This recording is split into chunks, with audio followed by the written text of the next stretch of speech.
What is up, Brett from Bass Family? Welcome back to the channel. Today, guys, we're going to talk about 3 things that I feel like professional bass fishing could do to bring more eyes and more viewers to the sport in general. Of course, everything I'm about to say, guys, is strictly my opinion and 98% chance that none of these things will ever happen. So it's all hypothetical.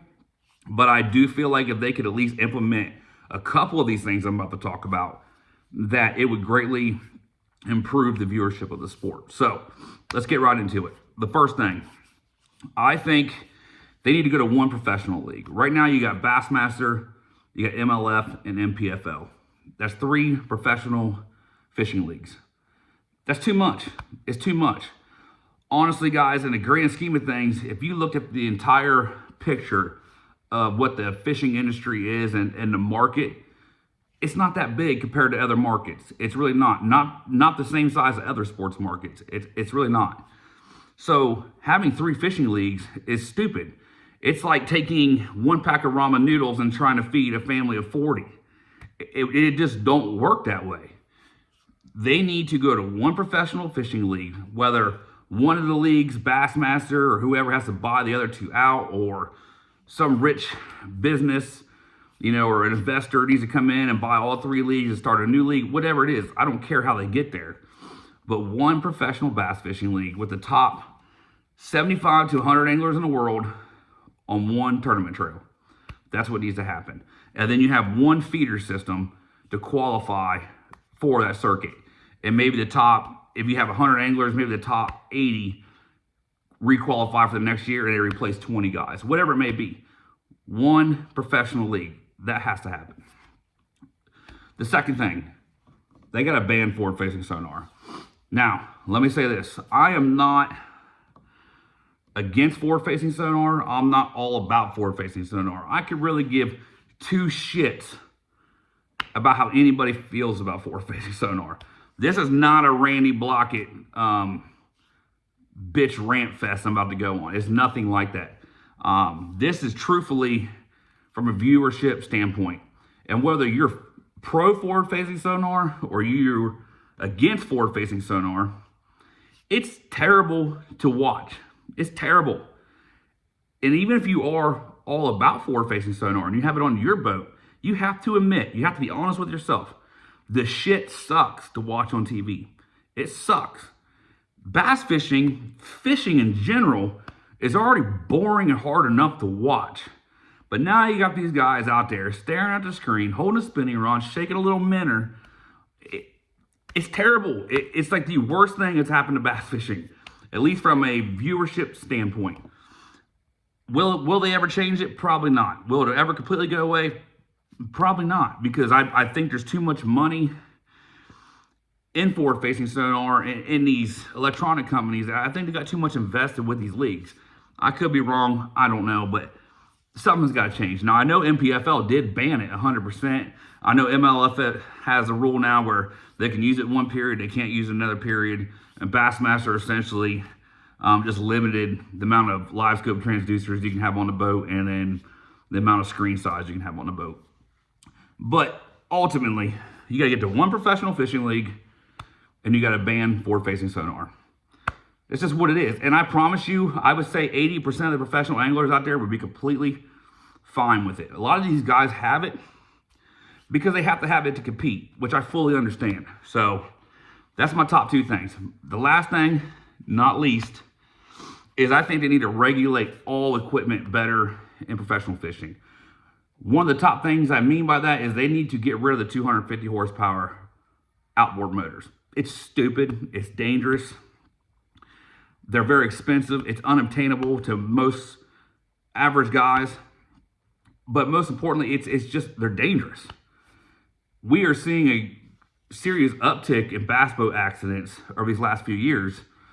And I strongly believe it's because there's a lot of inexperienced drivers driving these death machines around, okay? Now, I'm not against, someone having a boat with a 250 horsepower motor on it, because there's a lot of guys who have been driving bass boats their whole life that I fully trust and would feel comfortable in the boat with. But the problem is a lot of these anglers nowadays are young guys. And I wouldn't trust myself in a boat with one of them. You know, I've told one of my buddies before, I would never be a marshal for a Bassmaster event because I'm too afraid that I'm going to get put in a boat with, 19, 20, 21-year-old kid. His balls have barely even dropped. And he's got this 250 horsepower motor on the back of his boat, and we're out on Lake St. Clair or something like that. Like, I like my life too much. I think they need to regulate it. Whatever it is, 150 horsepower limit, 115, whatever it is, I think they need to regulate it. I think they just need to regulate the boats in general. Because quite frankly, guys, the goal of a professional fishing league should be to bring more money into the sport, bring more eyes to their league. How do you do that? You want to appeal to your consumers, right? You want to put a product out there that your consumers can relate to. 95% of us can't relate to what these guys are fishing in. The number one selling fishing boat in the United States is a Bass Tracker Classic XL. $15,000, $16,000 boat. Why is that? Because truthfully, that's about all most of our broke asses can actually afford, is a boat like that.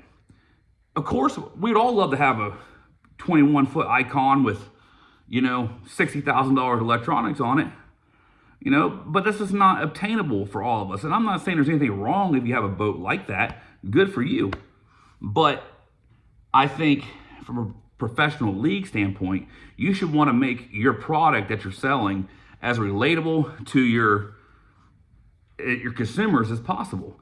Imagine if these guys were out there in 17 and 18-foot aluminum fishing boats with a friggin' 90 horsepower motor on it. That would be great, right? I mean, that would make me feel like, shit, I got a chance to qualify one day. I could take my boat and go try to qualify. But they instantly eliminate so many people from ever wanting to try the sport, because when you turn the TV on, all you see is $140,000, $150,000 bass boats. I mean, they got $60,000 electronics on them. It's ridiculous. I remember when I was younger watching professional fishing, and this wasn't that long ago, 20, 25 years ago. But the boats that the professional anglers had wasn't much different than the boats that we had. And it made it a lot more entertaining to consume, because you felt like you could do what they were doing. But they instantly eliminate so many people now by just the boats that they're in.